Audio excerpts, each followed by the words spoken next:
Hello, everyone. Welcome to the Got a Case of Wanderlust podcast, a show dedicated to all things travel. I'm your host, Lydia, and on this episode, you'll hear a conversation between me and another fellow traveler that will hopefully inspire you for your next travel adventure. If you enjoy listening, consider following the show and giving it a rating on Spotify, or if you're listening on Apple Podcasts, leave a quick review. It would mean so much to me. All right, thank you so much for being here today. Hello, everyone. Welcome to the Got a Case of Wanderlust podcast. I'm your host, Lydia, and today we have a very special guest. His name is Stevie, and he is the host of the Destinations Beyond Expectations podcast that he's been running for over 3 years now. And the show has had a ton of fantastic other guest travelers that I really encourage you to check out. One of the first episodes that he's published is What is a Student of Travel? So that's the first question I'd like to start out with is if you could kind of explain what is a student of travel, Stevie, and welcome to the show. Oh my gosh, thank you so much for having me. Before I answer that question, I just want to say it's really cool because, I have my own podcast as well, as you kind of mentioned, and I'm used to being on the interviewer side of things. So being a guest on a podcast is something I'm really looking forward to and excited about. So thanks for having me. A student of travel, I think you could define that in a variety of different ways. I mean, really, to me, you can get so much out of travel. Like, I remember we all remember going to school and, going through a regular day of school is great. And you learn some of the, key topics, math, science, English, whatever topics, you can gather out of that. But, taking a flight somewhere, there's so much you can learn just from hopping on an airplane, right? Especially if it's your first time or you're new to something like that. And I just think the more we travel, the more we kind of learn about people and the world. So I think a student of travel is someone who, you know, enjoys learning about the world and learning things through travel. And one of the cool things about my podcast is at the end of every episode, I'll ask a guest that I've had on the show for the first time, like, are you someone who would consider yourself a student of travel? And if so, can you share something you've learned about travel? And I've gotten so many unique, cool, different answers. And so I think, people can interpret that different ways, but really it comes down to learning and experiencing um, life. And you do that through getting out of your boundaries a little bit, going somewhere new, experiencing new things. So I hope that kind of answered your question. Did that Yes, work? yes, totally. I love the student of travel phrase that you mentioned, and I wanted to bring that up because I completely agree that travel is honestly my favorite teacher. I think it's just life's best teacher because there's just no way you can learn half the things you learn from travel by just staying where you are, staying in the same place, staying in a familiar destination where you've grown up your whole life. And I think travel really stimulates just newfound lessons that it's irreplaceable. So I love that phrase. And I want to ask you the same question. What lessons has travel taught you, Stevie?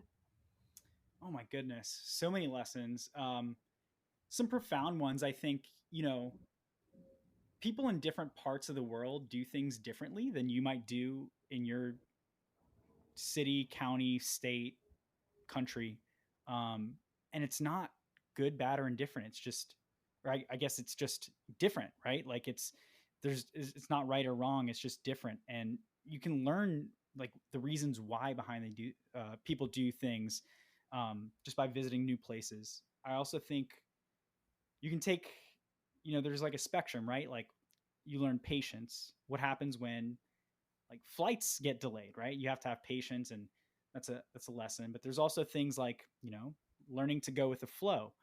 Um, things may come up on your travels that aren't necessarily like right written down on your itinerary.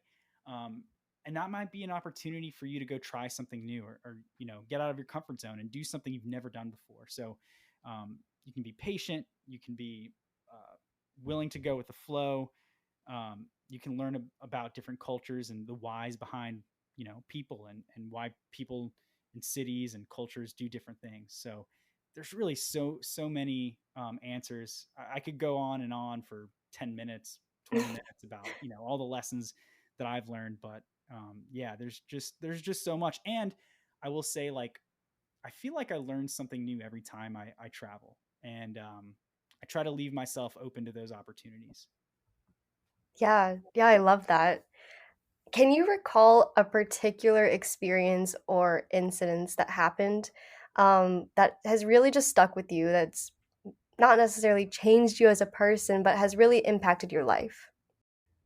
Yeah, that's a good question. I'll tell you this. So I do on my regular like job, I do a few different things, and one of those things is I'm actually a tour guide for groups, mostly that come into where I live, Orlando, but also I've done some guiding in other places as well.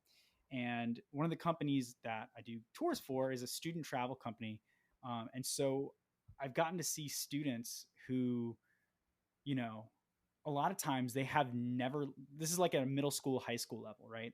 A lot of times they've never left their cities, or counties or states. And so when they come to Orlando or some of the other destinations, you kind of see the gears turning in their head. So I know that's not a personal travel story, but it's me kind of observing people traveling maybe for the first time, and oftentimes not, but just watching, you can see it, like the gears are turning, their minds are opening, they're having these new experiences, they're trying new foods, they're riding roller coasters or going to the beach. Maybe they don't come from an area, where they're nearby an ocean.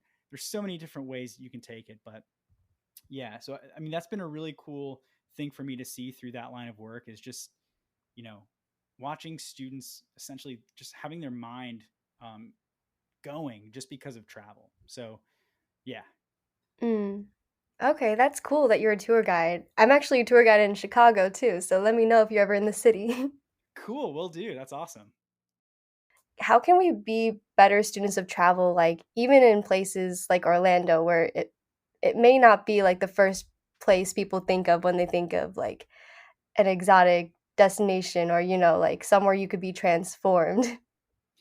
Yeah, no, I think, a good place to start is, no matter where you're traveling, try to be respectful, right? Like, of the place that you're visiting. Um, you know, Americans, for example, like, we tend to talk sometimes loud on our cell phones, right?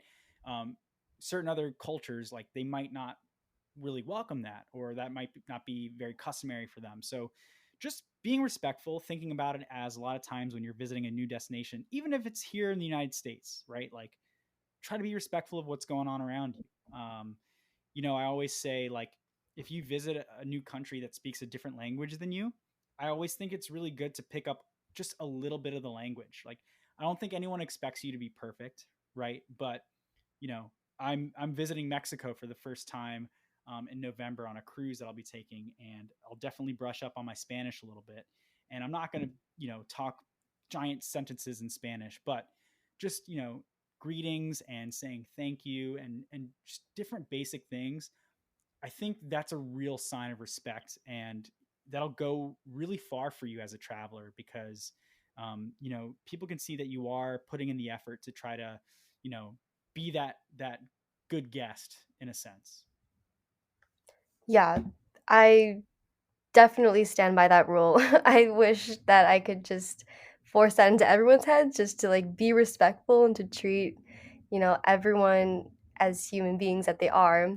Unfortunately, in America, it's especially a problem of entitlement, I found in my experience. So I think that's another lesson that travel could definitely teach you, is to be more empathetic with people who are different from you, and be more patient, I guess, with groups who have different experiences, or may live in a way that's different than your own. Yeah, for sure. So another way that we can learn and improve ourselves is not only by being students of travel, but I think like just being students of life. Like life in general has so much to teach if you pay attention to your everyday like circumstances, and pay attention to what signs the universe is giving you, and just being present, I guess. So how have you learned, or how have you been a student of life by listening to your guests on your show? Because you've had quite a few guests. Yeah, no, I've had some really, really great guests, and I- I'm I'm totally aware that a lot of the topics that we cover, I'm not the expert on. They are. So I don't necessarily try to like take over a conversation. I let them talk about the stuff that they're passionate about, the stuff that they know. A lot of the episodes that I've, produced, like I've never been to the destinations that we're covering. And so it's as much as the listener out there is learning on those episodes, I'm learning all of that and probably more because I'm really intently listening to what they're saying. So just like I'm not naive to the fact that my guests will oftentimes, if not every time, will know more about the subject that we're covering. And that's not to say that like I do know a lot about travel, right? Like I work in travel, and I have a travel podcast, and I've been really fortunate to grow up with parents that really valued travel. I mean, I've done a lot of trips since I was small, domestically and internationally, and I really appreciate my parents, instilling and just being so.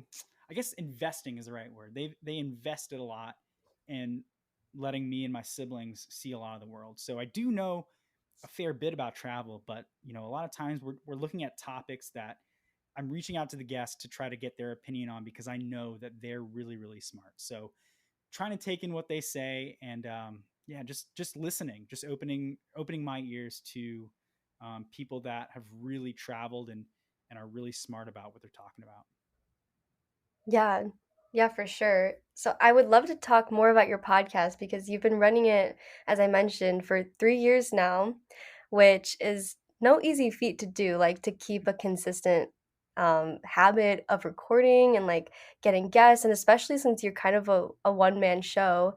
I know that you mentioned you had a couple sponsors, but ultimately like it's you're the host, you're the one like recruiting people and like asking the questions, and it's a lot of work. So, can you maybe speak about why you started the podcast and what it means to you today? Great question. Yeah, I mean, so I started it in 2020, like after kind of right after the pandemic started, just because you know I'm someone who's passionate about travel. I love travel, and at the time we couldn't travel, so it was a way for me to kind of, you know, dream about travel in a way, right? Because we all had the hopes and the thoughts that eventually, at some point, travel would kind of return, which it thankfully has, and everything. So yeah, I started it in 2020, and it's a pandemic project, and I've really kept it going because it's it's it's just a way for me to learn about travel. Um, and it's something I'm passionate about, as I said. And I've had all these great guests, as I mentioned, that have just taught me so much about topics that I've never heard of. Sometimes, a lot of times, topics that I am familiar with or places that I have gone. But it's just so great to have these conversations, because I learn something new every time I hit that record button. And I hope that the listeners of the Destinations Beyond Expectations podcast learn something new every time they listen to that. Like that's my goal. Yeah, I personally love listening to your episodes, and definitely everyone check out the Destinations Beyond Expectations podcast. So you could find the Destinations Beyond Expectations podcast on which platforms? Yeah, anywhere you listen to podcasts, so Spotify, Apple Podcasts, iHeartRadio, yeah, any pretty much anywhere podcasts are available, you can find DBE or Destinations Beyond Expectations. Okay, perfect. So, can you give advice to someone who's maybe aspiring to have their own podcast? Like, what is the process, or how did it look like for you to start it? And yeah, like, what is your, I guess, routine behind running it? Yeah, good question. I can say that like my early episodes for sure are anywhere near, I think, as polished as some of my recent episodes. It took me a while to find find my flow of how I kind of you know run each episode. And one area that I feel like I really improved in was asking questions. Like I was not a very good question asker. And it took me some time to figure that out. Like, you know, how to not jump from one topic totally to a different topic. Sometimes it's helpful to, transition, find a way to transition to a new topic. So I would say to any new podcaster that wants to get in it or is kind of, dipping their toes in right now, you know, if you're not happy with how things are going, just keep working at it, keep improving, listen to other podcasts. That's a huge one. There's so many different ways and methods that you can record a podcast, and really it's a conversation. Like, people want to listen to what you say. So if you're passionate about something, just keep working at it. If you're not happy with what you put out initially, just keep going, put your head down and keep going, listen to other things and just learn. That is great advice. What do you think is the first step to anyone who does want to start their own podcast? You know, it could be different. That the answer could be different for everybody, but I think for me, it's just hitting that record button. Like, you got to start somewhere, and you know, you could spend all the time you want planning your podcast and figuring out, who you want as guests, and those are all great things that you should consider. But at some point, you got to hit record, and in my opinion, it's helpful to be consistent with things as much as you can. I try to put out an episode every week. I haven't done that 100% of the time, but I think I've been okay. Like, I've done it most weeks through the last 3+ years. So yeah, just hit that record button and try to be as consistent as you can. Yeah, consistency is definitely key whenever you're starting any habit, right?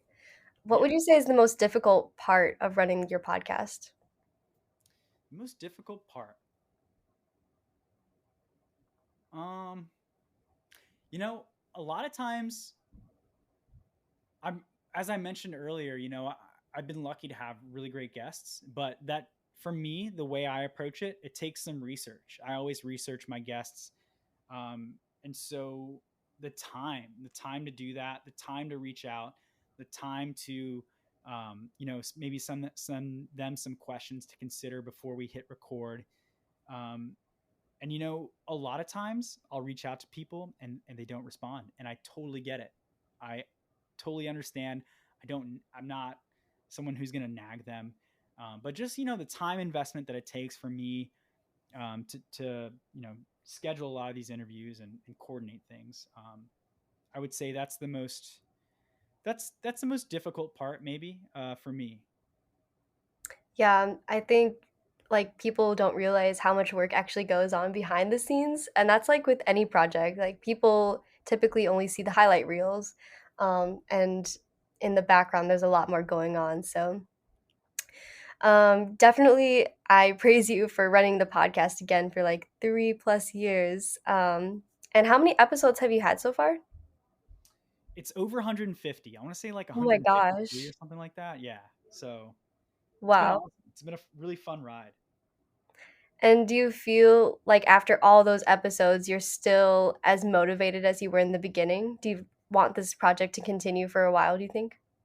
Yeah, absolutely. And actually, there's some fun new things coming to Destinations Beyond Expectations in the near future. I won't say exactly what those things are yet, but like it's great. It's something I want to continue doing as long as I'm passionate about it, and I'm more passionate about it now than I've ever been. So um, yeah, it's great, and I'm just gonna keep going. Yeah, I love that. Well, I'll definitely be a supporter in the meantime. So I just want to also say that you have a great podcast show voice. Like you just sound like someone who should be a host of like a radio show or something. So, do you have any tips or tricks to be a great host of a show? That's really nice. Thank you so much for saying that. I don't know. It's just I feel like so I don't know if this is true or not, but maybe I'm just more when I do hit that record button, I'm a little more conscientious of how I speak. I try to speak more clearly. If you see me on the street and say hi, I probably won't like enunciate as clearly as I do when there's a microphone in front of me. So that may be something. I also had an internship in radio in college, so I probably just naturally taken some things from that. But active listening I think is really important. Um, so you know, a lot of times, like I mentioned to you before we hit record, I'll send my guests like questions to consider beforehand. But I always say like those questions, they're not like the Bible. Like it's a roadmap for the conversation, but if the conversation takes us somewhere else, like I try to adapt to that. So yeah, just active listening I think is really important. If that's um, if you want to be a podcaster or want to work in some audio form, active listening with your guests, I would say, is something that's really important. Yeah. I think like that's an important life skill for anyone to develop, but especially when you're interviewing someone. Do you have any episodes in particular that you're fond of that you could point out to listeners, or are they all just equally your babies? That's a good question. Yeah, it is kind of hard because a lot of times I feel like it's not about me, it's about the guests, and I've had so many great people on the show. Um, yeah, it's hard to say. I know we were talking about an episode that I recorded about sustainable travel with a travel blogger, and her blog is the Molly Gone Wild blog. She was really great. There's like so many others. I mean, it's hard to really single out one or two of my favorites. Um, a couple of the ones I've done recently, I've really enjoyed. So yeah, it's really hard. Yeah. It's a tough one.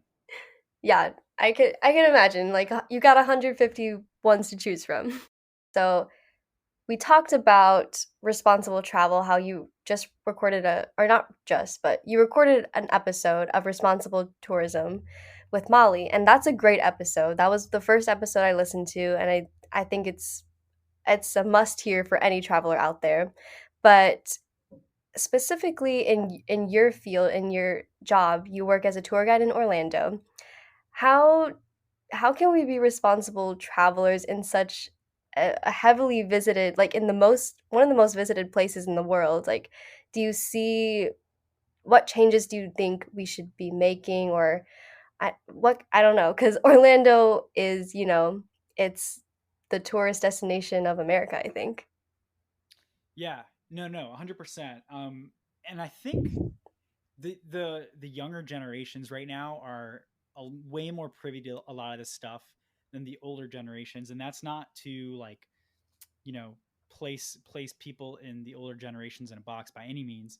I just think it's something that millennials and younger, that it's just more top of mind for them. And I think a lot of times it comes down to small decisions. I don't even think it's like a big decision. Like I don't think you should sit there and say like I shouldn't go to Orlando because it's, I could spend dollars locally better in a different spot. And there's an argument for that, and I totally get it. But just like consider, if you are going to travel to Orlando, consider things like, how am I going to get there, right? Like what's an efficient way for me to get there, or um, how can I lower my footprint as far as something things simple as like having a reusable water bottle, right? So you're not you know in the hot sun walking around Epcot and going through like water after water after water, right? Like simple things like that. Maybe look for hotels that um, practice good sustainability measures.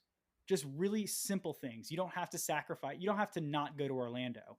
You can go to Orlando and just keep different things top of mind that are related to your footprint, sustainability, and just being responsible. Maybe it's as easy as like, instead of eating at a chain restaurant when you're in Orlando, try somewhere that's local, because I can tell you those places exist, for sure out around Orlando and the surrounding area. So just simple things like that, I think, can really go a long way.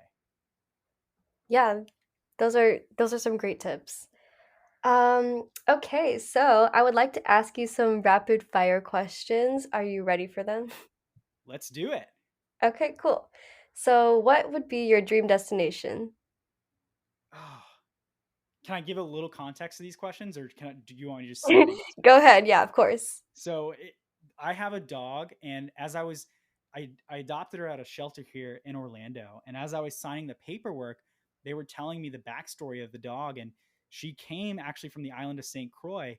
And since finding out that information, I've done a lot of research on St. Croix, and I do love like traveling to the Caribbean. So that is like my top thing on my travel bucket list is St. Croix, which is a U.S. Virgin Island in the Caribbean. I have never been there either, but oh my gosh, the I've seen pictures though. It looks amazing. The waters are like so crystal clear, and it's just I Yes. love the tropical destinations. Oh yeah, like I'm a beach person all the way. Nice. Second, what is a memorable meal that you've had when traveling specifically? Yeah. So there's a place a little bit outside of Dublin called the Abbey Tavern, I believe it was called, and we I was there visiting Dublin on an international trip, and it was just the food was unbelievable. And yeah, we did it. We tasted some whiskey. They had a little whiskey tasting going on. So it was a really great atmosphere, and yeah, the food quality just amazing. Nice. And then what is a special place in your heart? Special place in my heart. Um, I was just in Buffalo, New York, visiting family, and Buffalo is a really cool town, really great people, and there's from a travel perspective, there's a ton to do. I mean, just on this last trip alone, I went. We were only there for a handful of days, and most of it was just for family time. But I did get the opportunity to go to Niagara Falls and even go to the Anchor Bar, which is where the original buffalo wing was invented. So I mean, there's so much to do in that town, and really great people and really welcoming people. So I would say that's a really cool place that has a special place to me. Oh wow, wait, is that where it got its name? Buffalo, New York from or vice versa. Buffalo Wings got its name from Buffalo, New York? Yeah, yeah, yeah. At the Anchor Bar, it's like a big deal. Like you can go to the Anchor Bar, it's downtown Buffalo, and eat at the place that claims, and I think their claims are kind of backed by different things, but yeah, that's it. They claim to have invented the buffalo chicken wing. That's such a cool fact. I Yeah, I never even thought about that, like where it came from, but yeah, it yeah, makes sense. Buffalo, New York. Okay, so that is all the questions for today. Thank you so much, Stevie, for being on. yeah. Thank you so much for having me, and again, I just want to encourage listeners out there, and subscribe to this podcast. Like this is a Lydia does such a great job with her guests and asking great questions. So follow Got a Case of Wanderlust. I think it's just a great listen if you're not already subscribed wherever you're listening. Oh my gosh, thank you so much, Stevie. That means so much to me. Absolutely. And thanks again for having me on the show. It's really been a lot of fun. Yeah, come back anytime, and I can't wait to be a guest on your podcast. Absolutely. Yeah, I'm looking forward to that too.